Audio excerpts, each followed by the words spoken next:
Hey, everybody. Before we get started, I just want to let you know that today's episode is going to cover some really sensitive topics. We're going to be talking about suicide. So please take care of yourself, whatever you need. If you need to stop and come back to the episode, please do. If you need someone to talk to, please reach out. There's always 988 you can call or text. But feel free to take care of yourself however you need to. But this is an important episode, we feel. So enjoy. Welcome back to the Art and Science of Difficult Conversations, where we believe when you communicate better, you live better. As always, I'm Chris, and I'm joined by Lucie. And last week, we started a series. We were talking about suicide. We heard from Paula's story. And this week, we have a different take on it. But Lucie, I'm just wondering, last week we talked about our personal connections to suicide. Have you ever then, since your experiences with your family way back when, have you ever had the opportunity or chance to speak with somebody else about suicide? That's a great question.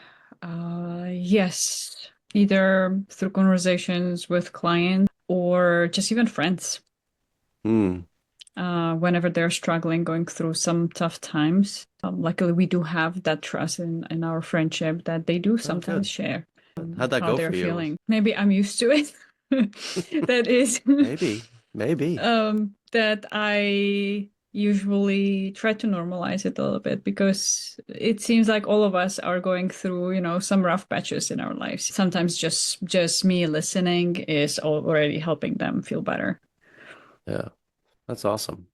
Yeah. See, that's why we connected, because we are comfortable with difficult conversations. That's why we like talking about this stuff. Yes. What about yourself, Chris? Since our last conversation around this topic, anything new came up I for you? think, well, I think because I'm a therapist, I've always just been comfortable asking that question, or I had to, like I was on the mobile crisis team, which, Mhm. if you're not familiar with it, it's like I go to different ERs or I go to different people's houses. I've been to a police station, just to assess people who are in crisis. And then I got some training through multiple sources like Department of Public Health here to provide trainings to the community and things like that. And so I've always been doing it. I've always been talking about it, in some capacity or another.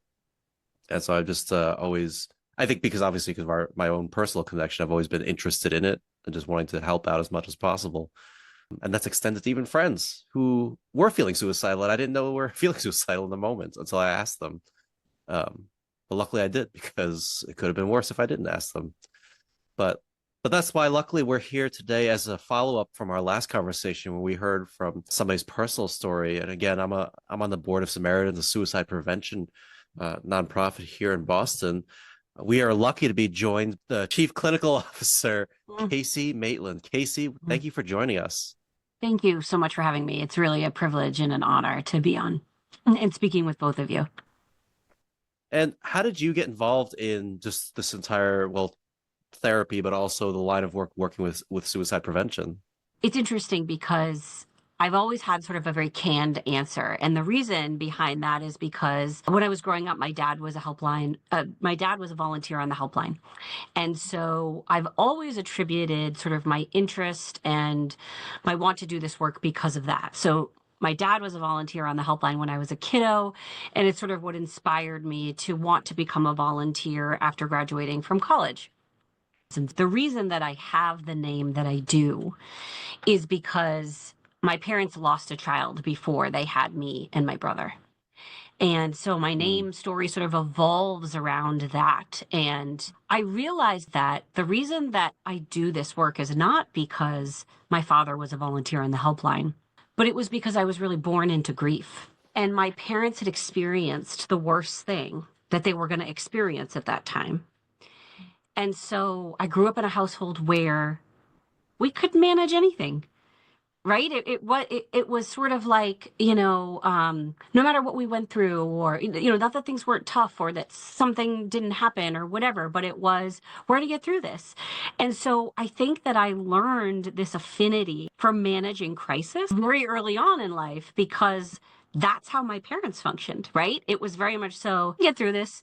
This is hard, but we're going to do it. We're survivors, right? And it was really like in the past couple of months that I had this realization. It was very keen. It was like, well, my dad was a volunteer in a helpline. I started volunteering about 20 years ago. I've been with Samaritans ever since. And that's all very true. But my connection to the grief work has always been really strong. And I think that's the reason why. So, and I attribute that also to my mother's strength in those moments. My father had a very public position at the time. He was a state legislator. And so it was very known that my mother was pregnant. Of course, they lost the child after pregnancy. And so it was a very big public thing. And, so they had to endure all of that. And again, so I would always talk about my dad. Right. And not that it's not about my dad, but it certainly is about the both of them and the strength that my mom displayed during those moments. And again, this idea that we can manage this thing, and especially if we're together. A good exercise. That was a really powerful version of that story. And how beautiful that even we can realize things about ourselves and about our own stories. That's powerful. Absolutely. Beautiful. And really connection to that grief and those difficult emotions. Yes. And resilience, sounds like, from both of your parents. Definitely. Tell us more about the journey of doing the actual suicide prevention work. Yeah, so like I said, I started as a helpline volunteer almost 20 years ago now. And, back when my father was a volunteer, he also had a very public job. He was the Inspector General of Massachusetts, and nobody knew that he was on the lines. And I think that was obviously very important to him. But I think that he did it because he had this want to help people still. And the shift from being a legislator and very much so on the ground and actively helping people switched when he became an inspector general and was doing much more so oversight of things. And so I think he sort of held that tie. And so in my household, his volunteerism was a very big deal. It was very important. And of course, he would do the overnight shift. So it was also like the hardest version of what he was doing. And so it was very highly revered in my household. And so I think that's maybe what, again, attracted to me to it. It was like, I want to do the hard thing too. And so back then, of course, it's much different now. It was still a pretty considerable commitment back then. It was about a 25 to 30 hour training. It was a minimum 9-month commitment. It was one overnight shift per month, right? So they really, Samaritans at the time, really wanted to make sure whoever was applying to do this was dedicated to sort of seeing it through because of how much resource it took for them to do this. And so for me, again, it felt like very, very exciting and very important. And so I really just fell in love with what they were teaching. This idea of active listening and befriending and being there for people in their deepest, darkest moments without judgment was certainly something that my father was modeling for me at home, right? And so I think I was attracted to that. So I became a volunteer. I just sort of sunk my teeth into it. I became a shift supervisor volunteer. It was something called a home leader at the time, which we've since advanced from that term. And I got involved in any way that I could. And so there was a couple of grant opportunities that came up and I applied and I worked for the organization. And so, of course, I was managing my own full-time work as a recent college graduate, figuring out what I wanted to do with my life. I started working as a paralegal with American Tower, and yet I was still working about 15 hours at Samaritan. And so, my dad sort of said, what? This is great. I'm happy for you. Also, what keeps pulling you back to this? You have a 40-hour-a-week position and you're still working another additional 15 hours of work. And there was no, financial need component at that time to do that. And so he said, maybe you need to look a bit deeper into what that's about. Maybe you actually don't want to be an attorney. Maybe there's something else there. And so I said, maybe I need to investigate what this is. And so I went to my, first information session and I was like, bingo, this is it. This is what I want to do. And so I went to school.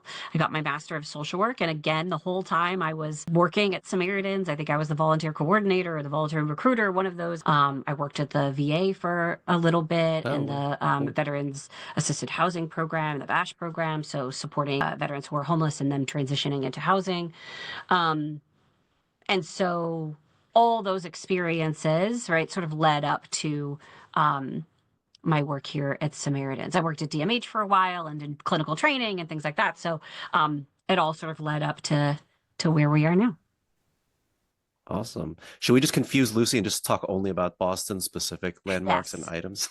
Yes, exactly. I appreciate that story. I think it's one of the things we find on our podcasts, in our interviews is we haven't interviewed anybody that's had a career that's gone in a very straight line. Everybody's career is like all over the place, which I think is interesting. But today you're going to help us talk through, like, how do we talk to people about suicide? Such a big topic. And maybe a good place to start is, why do you think it's not talked about as much as it should be? Yeah.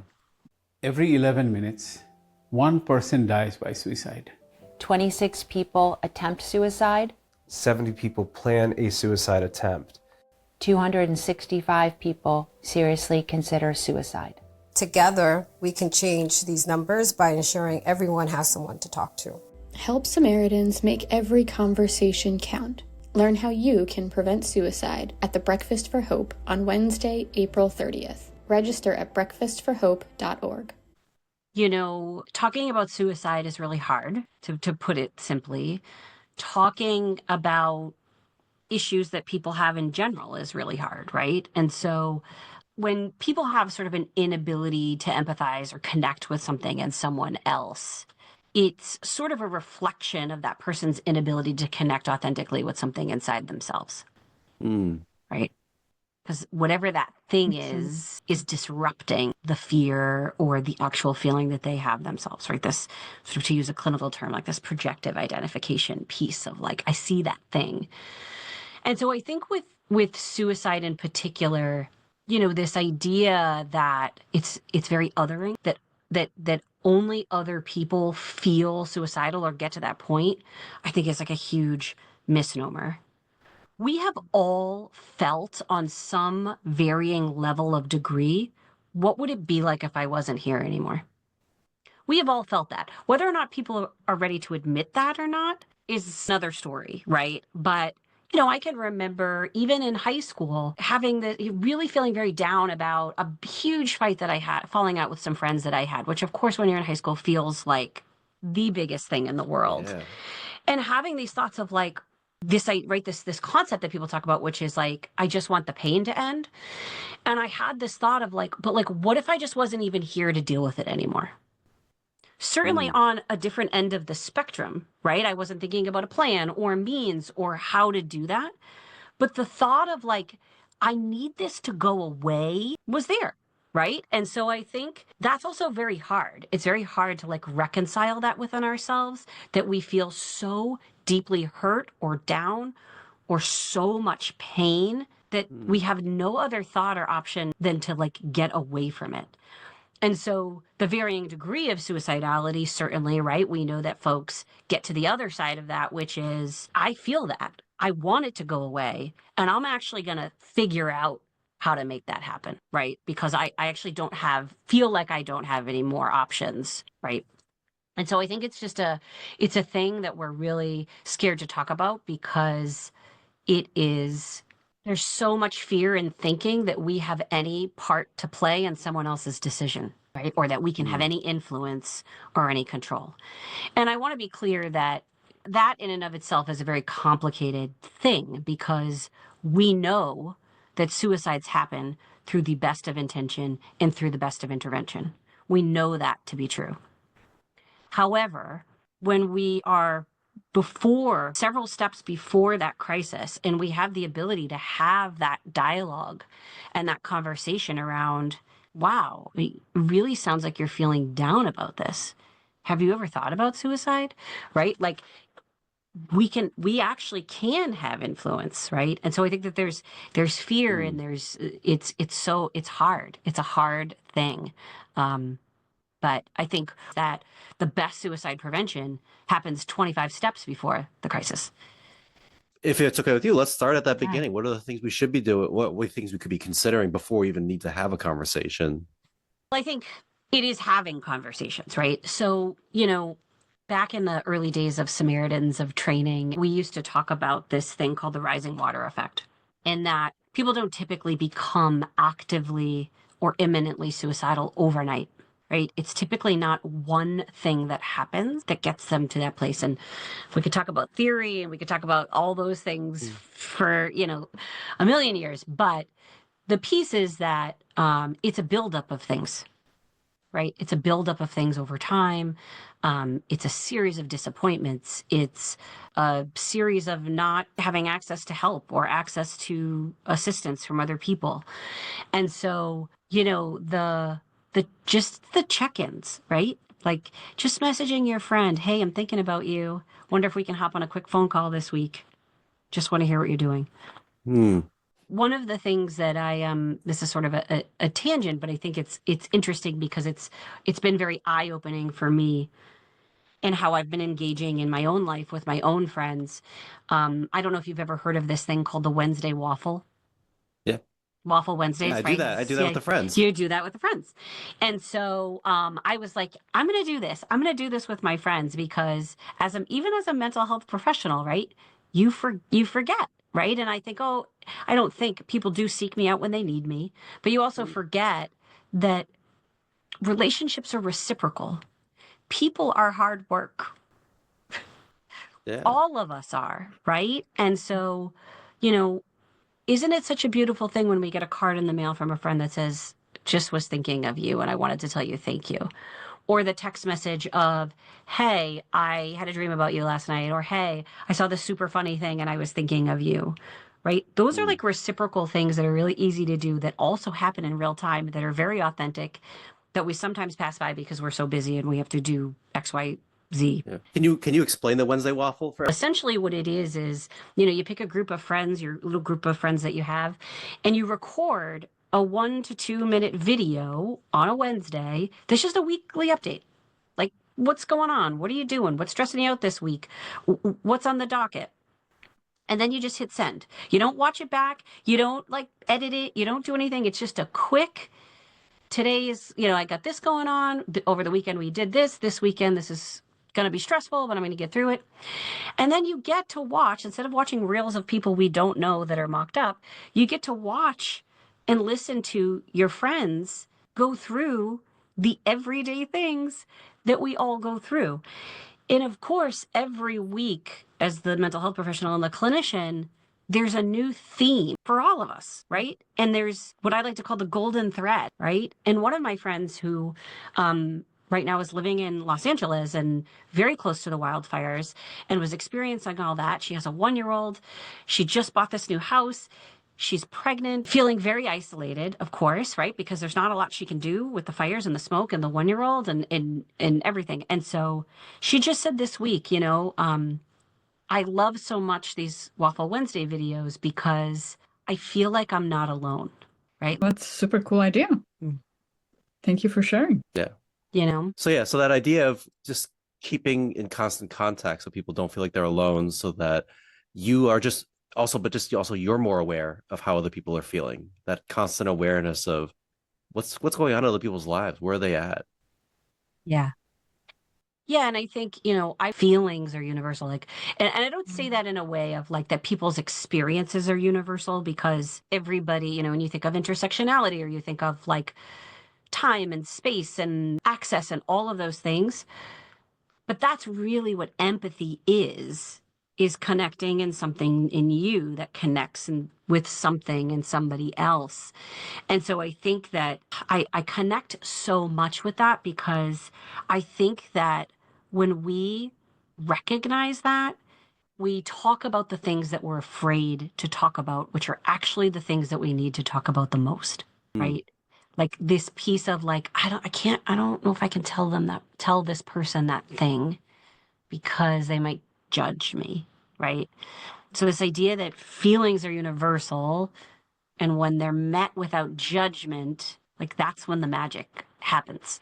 That's when that feeling of connection happens. What I'm hearing is one of the first steps in prevention is really seeking those moments of connections with others. Yes.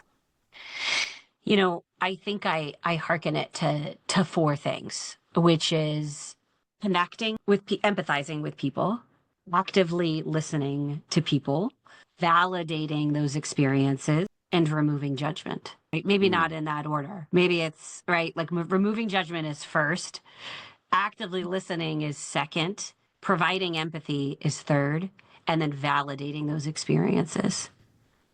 I think those are the ground rules. those are the ground rules, right? So you go into a conversation with someone who you know is not feeling so great. Like, those are the ground rules. And anywhere that person takes you from there, right? They're going to feel heard. They're going to feel like, you know, you're there for them, and what they're going through. Yeah. What would be a sample validation phrase when somebody says, I'm really struggling right now. It's been a really tough week. Some people may say, don't worry, it's going to be better. What do you think of that one? Yeah. I think that's actually one of the most complicated things that when a person can say. And I don't want to say like the worst, right? I don't want to be like so catastrophic. When we do that, we really dismiss the feeling, right? And so when someone says, I'm struggling, it's really been a hard week, and you want to meet it with validation, you can say, I hear you.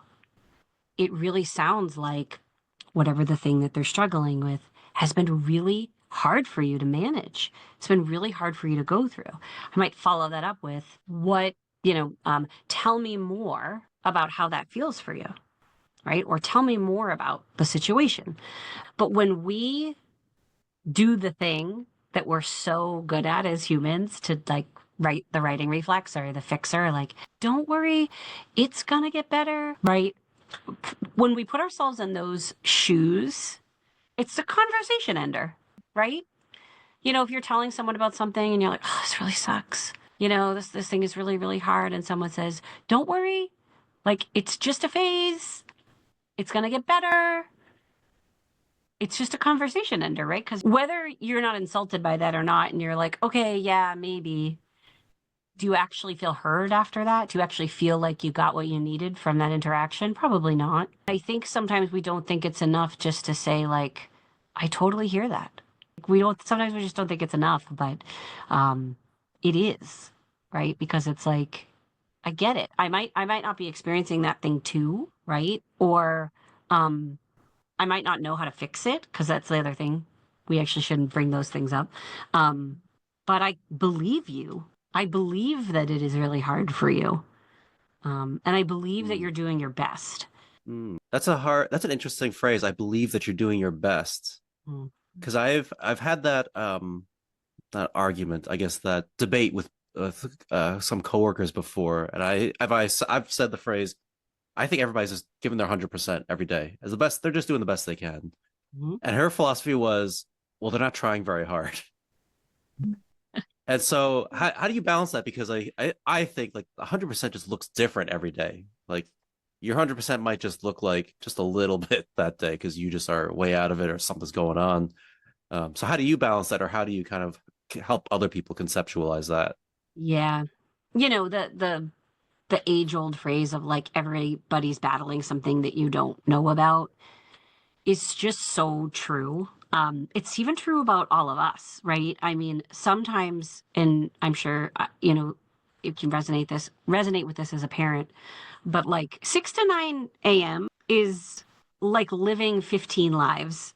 And so sometimes when I come into a 9:30 meeting, nobody knows what I've endured from 6 to 9, right, a.m., 9:30 a.m., which is, my kids not listening, not getting dressed, couldn't find this, somebody getting really upset, not wanting to get into the car, being late for school, forgetting a water bottle, having to bring it back, like, right? And that's just like, again, like a sort of a universal experience of like parents just managing small humans. But when you take that down to any type of level, right? So someone who is managing a, medical infection and having to take antibiotic, right? Like something like very normal, and like that kind of messing with their stomach, and like them having to be in a meeting and be nervous about their stomach not feeling really good. Like they might not share that. Like, oh, I'm on antibiotics for an infection I have and my stomach doesn't feel good. Or like someone's mom being sick, or dad being sick, or family member being sick, or mentally ill and struggling with something, right? And them having a conversation on the way in with their mentally ill sibling or parent or cousin, and them dumping or unleashing or whatever it is, and then being present for a 9:30 meeting. They might not share with you like, oh, I just talked to my cousin who's chronically suicidal for an hour, and that just took a drain on me. But I think that's like, the clinical phrase of like meet people where they're at. Does it really matter whether they're trying or not necessarily, because they are where they are in the moment. And you can either be there with them in the moment, or you can go a different way. And going the different way is not going to get you anywhere, really. So we learn, right? Because people just can't connect with that because they're just not in the space. So it's sort of, in my opinion, it can be irrelevant to progress. Makes sense. It almost reminds me of looking at, well, they are not trying enough. They should be trying again. They should be trying harder. It's almost from the judgmental rather than from the empathetic perspective, and looking from curiosity at somebody's struggle, what's really happening for them, versus, well, they're not trying enough. That's right. That's right. And like there's no questioning that it doesn't get exhausting, right? Like this thought of like, they're doing their best, they're doing their best, they're doing their best. And then the same thing happens over and over again, right? But that's also human condition. I just had a client this morning, and she was sharing about her husband has been going for years through some challenges, both family related and health related challenges. And they have a little child, and she feels real exhausted and not supported. And she says, this is the thought I have, like, he should be trying better. He should be more stronger.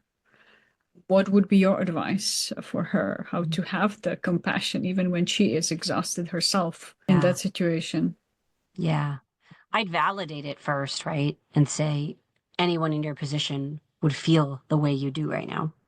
That's the first thing, right? Like, it makes sense that you would feel like he should be trying harder, right? I also sort of might walk through with her, like, what does it look like if he's well? Or what does it look like if you were to get more help? Or what does it look like? And then, of course, you know, not knowing some of the dynamics is, I wonder what their connection or conversation or communication is like, right? Like, she's experiencing this. How much of what she's experiencing does he know about? Or is she sort of, talking with suffering up these feelings in silence? And so there's like a resentment towards him, but he actually doesn't know that piece. It's something with a medical illness. I think some reality checking of like, some of this may not change. And so what are the things or the supports that we can put in place for you if the thing doesn't change because it's not actually able to change? Perhaps that's when our friends can come in, because sometimes it's really hard when we are in the situation and we are exhausted ourselves, and we want compassion from the partner, and the partner wants compassion and support and understanding from us. Maybe to first charge ourselves from the friends and community. Yes. So then when we charge ourselves, then we can bring that to the, let's say, difficult situation. Yes. Would that be one of the strategies? I think that charging ourselves or recharging ourselves is a strategy that works with everything. Now, what's tricky about that is that some people have the ability to do that. Some people don't. When I say ability, I mean, let's just take this example. If she is a parent and essentially single parenting, she may not have, babysitter support or whatever it is to be able to like truly. And so there's a negotiation and trade-offs around like how she can recharge, right? So maybe it's after bedtime, you leave the dishes in the sink because the dish police are not coming, and you watch the show that you want to watch, right? On one night a week, right? And so I think it's about navigating trade-offs and figuring that out. But yes, I mean, I think that there's this, there's sort of like this cheesy thing happening in the world about like self-love, putting ourselves first, treating ourselves, and all those things. But we can't, and you hear this, like we can't pour from an empty cup, all those different things. But it's more true than we realize it. It's like sometimes it goes as rudimentary as like, did you drink enough water today? Because that's going to drastically change the way that you feel. Did you eat as much as you needed to today? Because that's also going to change the way that you feel. Did you put your phone down and not scroll till 12 a.m.? Person who does that, right? Did you get enough sleep? Did you, so there are things that are like yes, there's like the recharge. Went to a yoga class, whatever the thing is, right?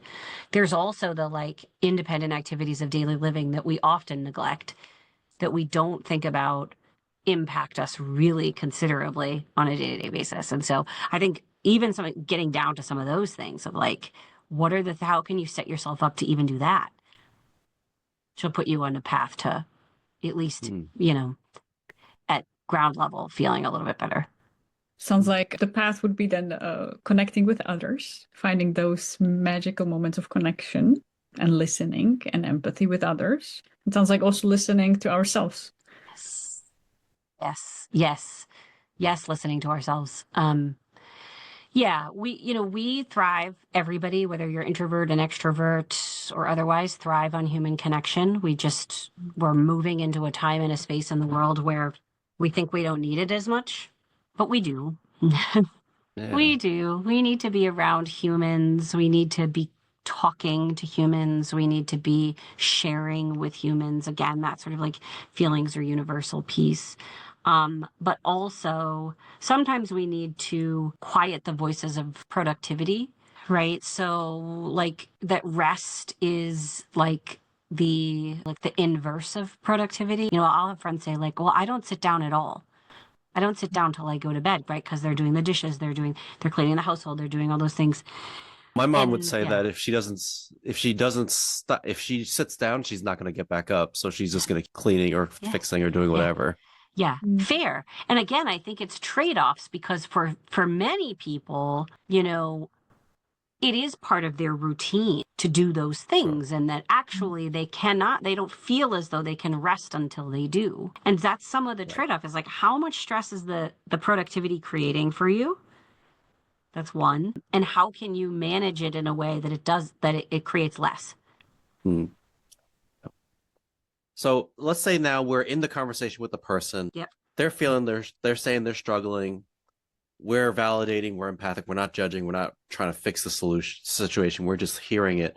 And now we start getting inkling like, okay, something like they're feeling real dark. They're like, things are taking a turn here. How should people navigate that part of the conversation or that next step?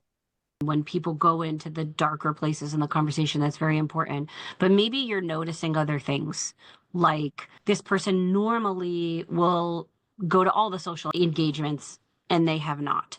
This person normally is dressed in a certain way and now they are not.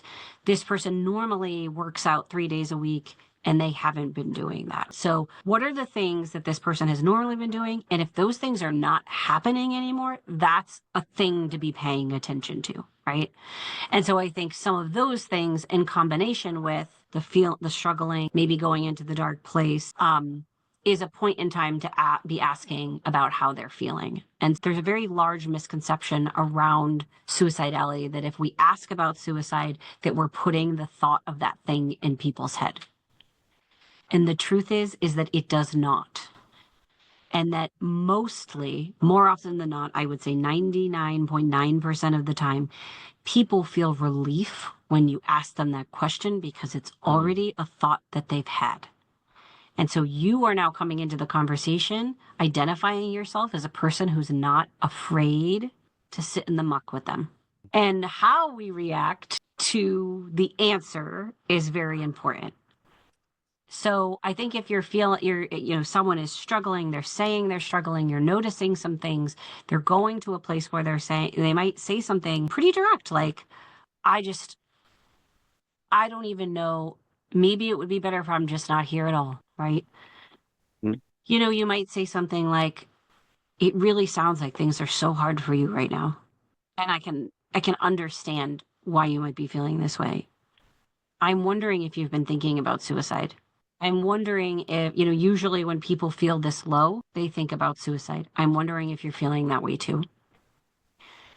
And you're going to get an answer. People are going to say, no, that's not where I'm at. I know what you're talking about, but that's not where I'm at.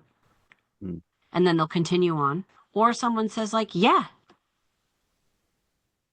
I've been thinking about that because that seems like the easier path. So now you've uncovered something, right? Now you've uncovered there's a very real feeling here. Would you use the word suicide?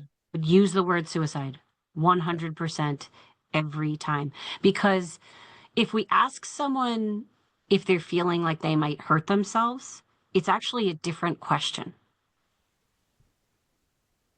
Mm-hmm. Mm-hmm. So, especially for people who engage in self-harm, it's a totally different question, and you're not actually getting to the root of what you want to know, right? And so someone might say something like, yeah, I'm going to go get wasted tonight, and I don't care what happens.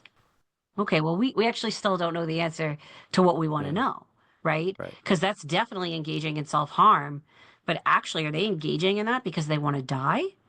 Again, we don't know. We have to ask that question. So I would be really clear.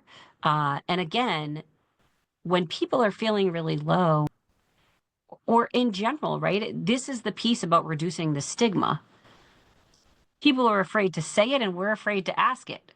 So where's the middle ground, right? Of reducing the stigma, of breaking that stigma on this very real feeling that people experience on a spectrum. So, the person says, yeah, like, I think that might be the easier option, right? My next question would be like, okay, I hear you. Have you ever thought about how you would do it? Right? Because now I want to now they're validating for me, or they're saying to me, not validating, they're expressing to me, yes, they're feeling suicidal. And now I want to know how deeply they've been thinking about it. Because many people feel suicidal, and yet they made no thoughts about how they would do it. And so person might say, no, I'm just at the limit. I haven't thought about how I'm going to do it. I'm just at the limit. I'm just done. Right? Okay. I hear you. I hear that you're at the limit. Let's sit with this for a second, right? So then I might keep asking them open-ended questions around what they're going through, what they're feeling. So I say, do you know how you might do it? And someone says, yeah, I've thought about it. Okay. What would you do? Well, I have the gun. I have a gun. It's in the lockbox. It's underneath my bed. Okay. Now we know. And now you're getting closer to answers that this person has been actively thinking about this. And so they're deeper in their thought process around this than I just want this to stop. I just want this thing to stop. Now it's, I want the thing to stop. I should probably figure out how. I want the thing to stop. I figured out how, but maybe I don't have a when. So now I would ask, now I know they've thought about it. They have the thing. I would say something like, have you thought about when you would do it? No, I just have it. I have the gun, right? I haven't thought about when. No. Still probably be thinking about how that gun's going to now leave that home. And so I'd say, okay. And I'd still befriend and ask open-ended questions and go back, right? Because now is not maybe necessarily the moment, but I'd think about, okay, well, let's stay in the room that we're in, etc. And at some point I'd say, look, I hear you. Things are really hard, but it really concerns me that you're feeling this way. You've thought about how you're going to do it. You have access to this. You think we can take that out of the house for now? Do you think that there's some place or a person we can give it to that you trust? Right? And I'm just using that as an example because, guns are a very common method of suicide and it's relatable. But, there is, more often with pills, right? People will say, yeah, I'm going to take a whole bottle of pills. And so means restriction is a big piece of that, right? Which is like getting the thing out of wherever you are. So I don't know if that helps like sort of frame where I would go. And so if someone says, let's go to the extreme situation, someone says, yes, I'm feeling suicidal. Yes, I know how I'm going to do it. Yes, I know when I'm going to do it. And maybe you're not physically with the person and the person says, it's happening tonight. That's a situation in which now all the pieces, it's happening tonight and I have access to the thing. It's up in my room. It's in the lockbox, right? Now we've sort of escalated past a point where it's a very real situation, right? It's not just a thought. It's not just a feeling. I've thought about it. I've thought about how, I've thought about when, and I'm telling you when it's going to happen. And so that may escalate to intervention. Maybe it's you physically going to the place, right? It's getting that person away from that place. In very extreme situations, it might be calling 911 if you physically can't get to that place. We obviously want to caution on calling 911 because that can create potential areas of trauma for people. At the same time, if someone really is at risk and you are not able to get to them or figure out some other sort of plan, that is the entity that you want to call so that they can assist in that. And they're very, they're equipped to manage those situations. When I've trained lay people or non-clinicians to do that kind of process, by and far the biggest reaction or biggest hesitancy people tend to have is saying that first sentence. Have you thought about suicide? They seem to be okay with the rest of the workflow, but that first phrase is like the big trip for them. How would you suggest people get comfortable or just courageous enough to even ask that question? I mean, really like practicing saying it. I also think there's a thing here because, I feel very, very strongly that suicide prevention is everybody's business. I also feel strongly that there are people who will feel that they cannot ask that question for whatever the reason. And it doesn't matter necessarily if you ask the question, someone has to. So call someone else, never worry alone, right? So if you feel just sort of paralyzed by the situation of like, I don't know what to do, I can't ask the question, right? Call 988. Call 988 with the person. They will ask the person. Call someone you know who may be able to ask the question for you, because it's less about who asks it and more about that it gets asked. And so I know taking suicide prevention trainings, engaging in role plays, right? In engaging with role plays with a friend or a therapist or, a colleague, can be helpful because then,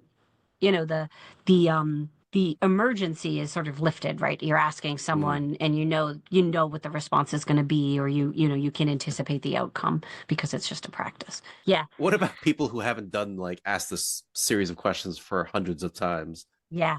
How would you help them kind of remember that flow? The sort of three term thing that we've coined is listen, ask, get help, right? So the first part is listen without judgment, listen actively, put the phones away, be with people in the moment. The second is ask, which is asking the question, actually asking about suicidality. And then the third part is getting help, right? Like getting someone else, involving someone else.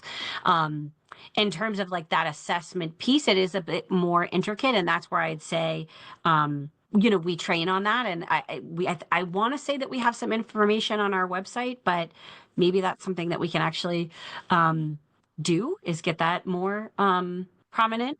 I think another thing that happens, especially maybe with kiddos or other things, people might say, well, don't tell anybody I told you this, right? Or you fear that you can't tell anybody because it's this big secret thing. And I like to just say right out front, like, I want you to know that if you share something with me, or I might say if once they've shared it, like this information is too important for me to hold alone. And I would much rather someone be mad at me than not with me. Right. So, and I think that's okay to say to people, right? We never want to hold things in secret. We never want to, feel as though that's the thing that's going to be the trust is the secret. It'll never work that way. So, yeah. Yeah. That's great. And the other uneasy thing is I notice, and this is across even clinicians or people that work in the mental health field, I know that there's lots of people who they ask all the right questions. They've done everything they can. They've called for help. The person's now in help or with somebody like that in a higher level of care. They can't do anything or just much less risk of them doing anything. And they still feel that uneasy feeling of like, there's something else I wish I could be doing, or like it still feels incomplete. Yeah. What advice would you give to them? Yeah. I think that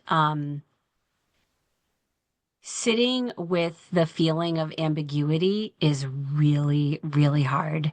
And I would encourage anyone who speaks to someone who might be struggling to debrief with someone afterwards. Because human condition is ever evolving. And so I may know what to do. It doesn't mean I don't hold those same feelings afterwards of like, oh, what did I say? Did I say the right thing? Could I have done this better? And just equally as people who are in the crisis situation need that validation, so do people who've managed the crisis, which is you did what you needed to do. Talk me through this. And because it's a very emotionally heightened situation. So I would encourage any to talk to someone who's trusted to say, I'd like to talk to you about this. I want to walk you through what I did. And then I think that it's, the trusted person's, to say like, look, you did everything that you could have in that moment. And now they're getting help, and, let's talk through some of the ways that maybe you can follow up with them if that feels like it's the right thing. Or send them a text to say, I'm thinking about you, whatever the case is. But yeah, we all need other people to check in with and validate, our own experiences too, because it's hard. It's hard to navigate those things. Let's say in case somebody does die from a suicide. Yes. What to do after. Yeah. How to process the emotions, the grief, the situation. Yeah. Maybe some guidelines for that.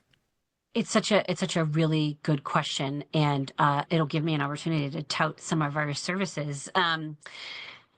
At Samaritans, we have services very specifically for loss survivors. So loss survivor is the term that we would use to describe someone who's lost a loved one to suicide. There is a community of people out there that exist, loss survivor community, especially among Samaritans, that exist where everybody is experiencing the same. And people find solace in the group because there are so many of those universal feelings, right? That people will say, that happens in my family too. Or they don't talk about my loved one anymore. And so that is so often shared. And so what I'll say about the services is, one, that it's free. We have virtual groups, and people connect with us from all over the world. So not to talk about a Boston specific thing, it is accessible to everyone. And we also have been sort of starting affinity like groups, because what we're hearing about is that for parents who've lost children, for example, they really need to connect with other parents, right? Because that experience is a bit different. Or for folks in the LGBTQ community, that experience is also a bit different than, sort of people who've lost loved ones to suicide, like a sibling or et cetera. So again, reaching out to others, allowing ourselves to be supported, let's say if we were impacted, or when we see somebody struggling, really reaching out to them, and also maybe connecting them to the community and sharing the resource. Yeah, absolutely. Peer support is like my favorite form of clinical work, even though it's not considered clinical work, because we all seek out peer support. We just don't know it, or we don't identify it in that way. So like, even if there's a new restaurant in town, we'll go right to Yelp and we'll say, like, who went, right? Who's the person that went and how was it? That's peer support, right? Like community members testing out the restaurant. And so why wouldn't we seek out other people who've gone through similar experiences, right? So new moms seek out new moms. If you're looking to join a gym, you want to talk to the person who goes to that gym. You want to pick their brain about whatever it is. It's the same thing with peer support, right? Is that I want to talk to someone who might understand my experience. And I also want to hear about how you navigated your experience. And so I think that's really important. Again, it's connecting with other people and being with others to have that shared universal feeling. Kacy, you've dropped so many gems today. What are 1 to 2 big takeaways you would have for our audience? I think a big one is this concept or this idea that suicide prevention happens far before the crisis, in the small moments with each other. Checking in, being present, taking care of ourselves, drinking water, eating food, exercising, engaging with people who make our hearts bigger. Don't neglect those things because they add up or they subtract very quickly.